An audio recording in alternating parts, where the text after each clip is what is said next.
Welcome back to Whimsical Farm. Today we're going to be looking at the Carnivore Health with Ashley presentation, and we're going to be looking at how to cook a brisket on a simple Weber grill. And this is going to be very interesting because I normally use my smoker.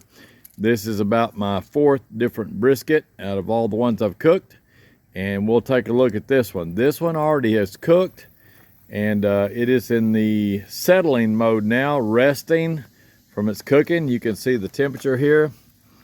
That's temperature inside the grill. The fire is already out, and that's just the heat of the brisket that's holding that at 105.4 degrees. So let's have a look at this. Let's have a look at this brisket now. There's what she looks like. That's phase number 2, I would call this. That's with the butcher paper. And what we did is we cooked this brisket in this grill, and I just laid the charcoal all around the edge of the grill, about halfway around, kind of in a snake pattern where you light it in one spot and let it burn slowly. This is lump charcoal. That's good quality charcoal. And then on top of the lump charcoal, I added a little bit of wood chips that are apple type wood chips. So then after it cooked very well and reached a temperature of 175 degrees, we wrapped it up with real butcher paper. That's very important. You don't want to use any other kind. It's got to be a good quality butcher paper. At 175 degrees, we wrapped it up, and then we cooked it another 3 or 4 hours at 250 until we reached the internal temperature of 200 degrees. Part of it was 200, part was 205, but the main thing that you're looking for on this is tenderness. When you stab your probe in there to get your temperature, you use that as your main indicator. If it does not go in soft like butter, then you need to continue to cook a little bit more and then let it rest after that. So our rest time on this has been about 3 hours total. And I'm going to tell you, the rest is just important as the cooking itself. When you let it rest, it will slowly soak back up some of the juices, the water, the fat, and they'll get soaked back into the meat, and everything will stabilize. And it's still actually cooking while it's resting. It's slowly but surely cooking because the temperature is still there. So now we're going to go ahead and bring it in the house and cut it up and have a look and see how tender it is, and show you the procedure for the cut up. So I've learned a bunch of this stuff from Mr. Franklin on YouTube. He's a professional and I'm a beginner, but I hope that this will be encouraging to you for those that are wanting to go carnivore. So here we go. Okay, welcome back to Whimsical Farm, and we are looking at the Carnivore Cooking channel, Carnivore Cooking with Ashley, and we'll take a look at this brisket. We just took this off the grill after we let it settle for a while, and let's have a look at this. I'm going to just go ahead and roll this up, roll it, and let it fall out slowly but surely. Look at that. That's got a lot of grease. That's a good thing, though. No problem there. Let's see if we can get this baby to shell out. Oh, okay. We're going to flip it over slow. You got a good focus on it? Mm-hmm. Here we go. We're going to let that fall slowly. Let gravity take its perfect toll. And that paper is going to dry. Some dog's crazy. Okay, let's have a look here. See what we ended up with. The bark is a little bit soft, but that's because of the nice paper that we had. We're going to go ahead and put this thing out on the cutting board. See how we do this. This thing is very tender. There we go. No problemo. Let's rotate this around like that. Okay. So they say, this is Mr. Franklin. He is a professional in this. He's done a few thousand of these. He has his own restaurant, and I've learned a lot of stuff from him, but he says that these should have a jiggly texture to them. So let's check that. Here we go. My hand's underneath. See if it's jiggly. That's pretty doggone jiggly, pretty soft. So we cooked this at 250 degrees and kept going until we got the internal temperature of about 200, a little over 200 in some cases. And now we're going to cut it up. So let's take a look at this. This is a very nice knife. I'll let my wife film this knife for you. I don't make any money off of this, but this is a knife that I bought. I'm an affiliate with Amazon, but they don't even have this length. But this is a very nice knife. It's got the little slots. The slots keep it from sucking air and makes it where you can cut bread or cheese, in this case meat, and give it a little bit of touch up on the edge with the steel. That's how the pros do it, so that's the way we do it. We are professional. So you've got a flat. The flat is the skinniest part. The point is the meatiest part. So we want to cut right here and cut this in half, and that is cutting the flat loose from the point. And you can see that is cutting like butter. So here's what you need to know about cutting up a beef brisket. First off, if there's a little scrap, shine this right here.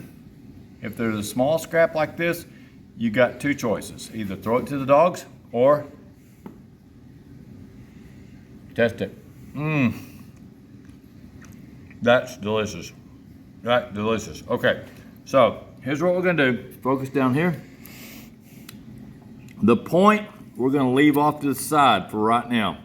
The flat, we're gonna slice up. Some people are really scared that they'll oxidize this. We got some special stuff for that. Keep it from it. Now, how thick do you cut this? The rule of thumb is you want to cut it about the thickness of a pencil. Say, what kind of a pencil? A number 2 standard pencil. Now, there's 2 pencils. If you have cooked this and it's not jelly like this, see, this has got kind of a jelly texture to it, kind of soft because it's very tender. If it's not tender, you cut it thinner than a pencil. If it is a little bit too tender, then you cut it like a fat pencil. If it is cooked well, you cut it like a regular pencil. So let's do a regular pencil cut and see what we end up with. So here we go. That may be a little bit thick. Oh golly, look at that. Now see that? That is a piece of brisket. So here's the test on brisket. This is what the pros do. I'm gonna go ahead and cut that in half. They pick it up like this and then they see if it'll tear in half. All right, here's the brisket. Ready? Yep. Not under its own weight, but with a little pull. Look at that. Oh gosh, now look at this. That's got that fat. This is a Walmart. This is a cheap Walmart brisket, and that's still hot. Wow, that's too hot for my hands. Let's try this part. Will it still hold itself? Yes, it does. It holds itself. Got a good smoke ring. You can see that. Here's the pull test. Oh gosh, that's hot. Okay. Time for some paper towels. So this is only test meat. No one can eat this meat right here because that's only for testing. Only for testing. So no one can eat that part. That's totally exclusive from anybody else. So what are you gonna do with that? Well, it's only for testing, so you don't get to touch that right there. That's only for testing meat. That's for the cook. Make sure nobody gets hurt. So you say, what kind of toppings did you put on this to make your bark? Okay, so we use this, which is a funny name, chicken shiite. That's really good. It has no sugar in it. If you're carnivore, that's a good seasoning. Next seasoning from Walmart is onion powder, very simple. And next seasoning from Walmart is a roasted garlic herb that again has no sugar. And then another seasoning from Walmart is Tony's, just a little bit. And then the last one is this one, which is black pepper. When you put your seasonings on, you always want to put your coarsest seasoning first to get it to stick. Put you a good coat of mustard, lathered up with mustard really good, top and bottom, left and right, edges, everything mustard, lots of mustard, and then sprinkle the black pepper on there. And after you get it all sprinkled on there, do not rub it. You want to pat it and pat it and pat it. So now the next step is, let's go ahead and cut this. The grain on this piece, on the flat, the grain runs this direction. If you can see my blade, this is the way the grain runs on the chest of the cow. This is not his shoulder, this is not his butt, this is not his belly, this is a chest. That's what brisket is. It's the chest of the cow. So we want to try to cut at the width of a pencil, give or take a few millimeters, and see what we can do.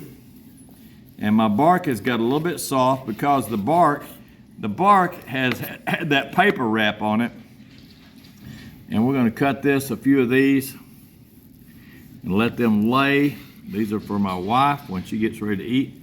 They'll be right there handy. And you can see that's got that fat in there. And if you're carnivore, that fat is not your enemy. That fat keeps you from having problems with the restroom. That is what keeps you from being constipated. And that's a fact for people that eat only carnivore. If you eat a whole bunch of dry, super lean meat, like only rabbit and only chicken breast, you're gonna have problems with constipation. So you do need some meat that's got a little bit of fat in it, in this case really nice jelly fat, and that will help you with your bathroom issues. And also that is your fuel. So there's that. So let's go ahead and move this over a little bit. That is the flat. Now this is the part that people fight over, the point. Once you get the point, you need to turn it 90 degrees and cut it right down the middle to see what you ended up with. Let's see what this looks like. We've got big old dangerous black German Shepherds all around us. Let's take a look at this point. That point, look at that. That's like a ribeye steak. It's got all the nice fat is throughout it. This part is the super fatty part. The flat is the fatty part. This is the lean part. Let's have a look at this and see what it looks like. You can see that that's cutting really nice, no problem at all. Let's do another cut right here. That part's really tender, really soft. And that's the part that people fight over, is that end piece, because it's got that black bark on it. This is pretty soft. So there's the bark. There's a nice slice. There's a nice slice. And you can see that. Now this is cooked on a Weber grill, nothing fancy. It's about $100, $150 grill. And it's well worth doing this on a, let me have a piece of this right here. I'm gonna cut this, that's so tender, I gotta be careful. And see if I can cut this up. That's got some really soft jelly fat in it. And I really wanna taste this. That's the end piece. That's the piece people fight over. Look at this real close. You see the little red right there? You've got the nice smoke ring. It's not real thick on this case, but my wife is reaching. She's trying to get, now look at this. Let's see what this does. If you're on carnivore, this is your fuel. Protein, iron, fat. See that black right there? That's what people fight over. There's been kingdoms that have risen and fallen over that little piece of black meat right there. That's the king's meat. That stuff is absolutely delicious. I'm telling you. Now here's the deal. The reason that you don't see this, you don't see people cooking this, they go to Walmart and they see the brisket and they say, I can't do that. That's too big of a piece of meat. My gosh, that's $35. But then they'll drive into Taco Bell and McDonald's and spend $10, $12, $15 for one meal that's garbage. There's no food at all there. And they eat that and they say, I feel sick in my stomach, and they don't do anything that's good. So with this, for $35, I got 14 pounds of delicious meat. Let's say 2 pounds of it cooks away as fat and juices. That's fine. I've got 12 pounds of meat, which if each person eats 1 pound of meat in a meal, which is a lot of meat to eat, you got 12 meals for $35. Now, I want you to drive through McDonald's or drive through Taco Bell and see if you can get 12 meals for $35. This is high quality meat. Is it tender? I got plastic teeth. That piece of brisket right there will literally melt in your mouth.